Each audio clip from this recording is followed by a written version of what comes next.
السلام علیکم ناظرین، آپ دیکھ رہے ہیں سچی بات۔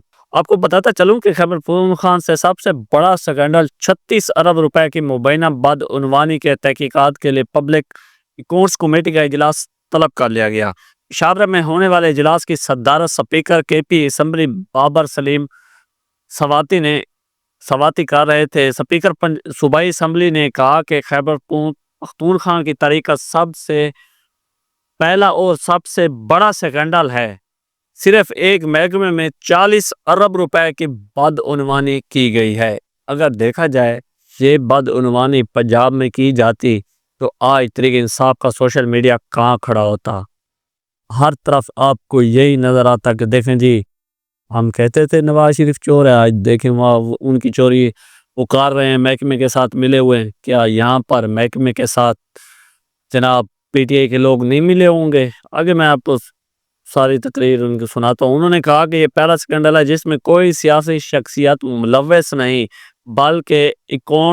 بلکہ سکینڈل میں اکاؤنٹنٹ جنرل آفس، محکمہ خزانہ اور سی اینڈ ڈیولپمنٹ پائے گئے ہیں۔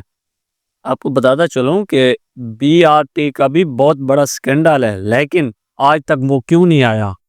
آپ جانتے ہیں کہ عمران خان کو کون سپورٹ کرتا ہے اور کے پی میں اس کو کس لیے بٹھایا گیا ہے، تو اس وجہ سے اس کا بھی آڈٹ ہونا چاہیے۔ وہ بھی تو مسلم لیگ نون پیپل پارٹی اور جماعتیں کہہ رہی ہیں، مولانا صاحب کہہ رہے ہیں کہ یہ سکینڈل ہے سب سے بڑا پی ٹی آئی کا، لیکن وہ نہیں ہو رہا، اس کے پیچھے بھی کچھ راز ہوتے ہیں۔ اس کے بعد اسپیکر صوبائی اسمبلی کا یہ بھی کہنا ہے کہ بدعنوانی کیس میں نیب کی کارکردگی سب سے اچھی ہے۔ توقع ہے کہ بدعنوانی کیس میں 90% ریکوری ہوگی۔ یہ ریکوری اگر بی آر ٹی میں بھی ہو جاتی تو یہ بھی اچھی بات تھی۔ اس کے بعد اجلاس میں مشیر خزانہ مزمل اسلم، اس کے بعد مشیر انتصاد بدعنوانی مقدس عباس اور وزیر بلدیات اکبر ایوب نے شرکت کی۔ اس کے علاوہ رکن اسمبلی احمد کنڈی، مشتاق غنی اور متعلقہ سرکاری افسران نے بھی اجلاس میں شرکت کی۔ تو اگر دیکھا جائے تو اس کا بھی بی آر ٹی کا بھی حساب ہو جائے تو وہ بھی سب سے بہتر ہوگا۔ جس کے بعد اسلام آباد ہائی کورٹ کی ریڈی بانوں کو سے متعلق پالیسی بنانے کی ہدایت کی، ان کے لیے بھی کوئی نہ کوئی پالیسی ہونی چاہیے۔ اس کے بعد بھارتی فوج کے برہان، جو آپ کو میں نے کل ایک ویڈیو بتائی تھی، اس میں 11 ہمارے شہید ہوئے تھے فوجی جوان، جس میں ایئر فورس کے بھی شامل تھے اور پاک فوج کے بھی۔ اب 2 اور شہید ہو گئے، جو کہ ایک ایئر فورس سے ہے، ایک پاک فوج سے ہے۔ اس کے بعد آپ کو بتاتا چلوں کہ احتجاج سے متعلق کل حتمی طریقہ کار واضح کیا جائے گا۔ جنید اکبر صاحب نے تو استعفیٰ دے دیا ہے، جو پبلک اکاؤنٹس کمیٹی کے وہ چیئرمین تھے، کیونکہ عمران خان نے کہا کہ آپ استعفیٰ دیں اور آپ کے پی کے میں جا کر وہاں سے ایک تحریک شروع کریں مجھے رہا کروانے کی۔ تو یہ جو پبلک اکاؤنٹس کمیٹی کا چیئرمینی شپ ہے، آپ یہ عمر ایوب کو دے دیں۔ اس کے بعد پنجاب میں ہیٹ ویو کا الرٹ جاری، کیونکہ پتہ پنجاب میں آپ کو پتہ ہے بہت زیادہ گرمی ہو رہی ہے۔ آپ ہیٹ ویو کا بھی اعلان کر دیا ہے کہ وہ الرٹ ہو رہے ہیں۔ اس کے بعد بانی پی ٹی آئی کے ذاتی معاملے سے چیک اپ کرانے کا حکم۔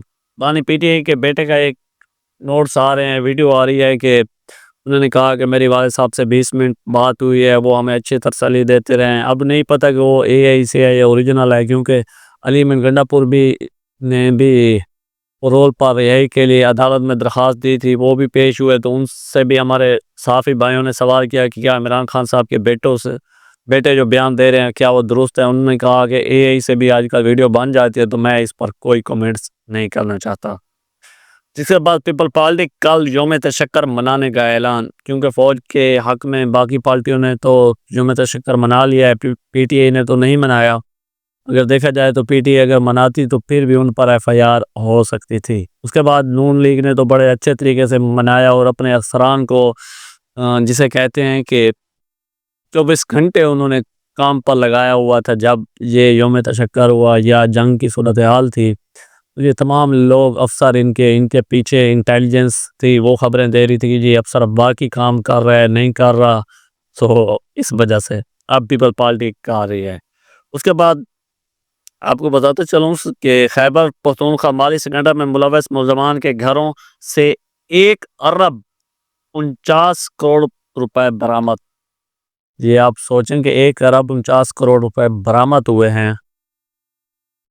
آپ کو پوری تفصیلات بتاتا چلوں کہ صبح خیبر پختونخوا کے ضلع کولستان میں مالی سکینڈ کی تحقیقات کے دوران اہم ملزمان کے گھروں پر چھاپے مارے گئے۔ پولیس کی جانب سے کئی کارروائیوں کے دوران ملزمان کے گھروں سے پاکستانی کرنسی، امریکی ڈالر اور سونے سمیت مجموعی طور پر 1 ارب 49 کروڑ روپے کے خطیر رقم برآمد کی گئی۔ 3 ملزمان کے گھروں سے 3 کلو سونا جبکہ 12 ملزمان کے گھروں سے 1.5 ارب روپے برآمد کیے گئے۔ یہ وہ حالت ہے کے پی کے کی، جو کہتے ہیں جی ہمارے پاس فنڈ نہیں ہوتا، یہ کہاں سے آیا ہوگا؟ یہ بھی انہی لوگوں کے پیسے ہیں نا، جن پر آپ نہیں انویسٹ کرتے، جن کے آپ روڈ نہیں بناتے، جن کے آپ سکول نہیں بناتے، جن کے آپ یونیورسٹی نہیں بناتے۔ اس کے بعد سکینڈل کی تحقیقات کا دائرہ مزید وسیع کر دیا گیا ہے۔ ملزمان میں اعلیٰ افسران اور ٹھیکیدار بھی شامل ہیں۔ یاد رہے کہ یہ کارروائی کولستان سکینڈل کے پیش نظر کی گئی ہے۔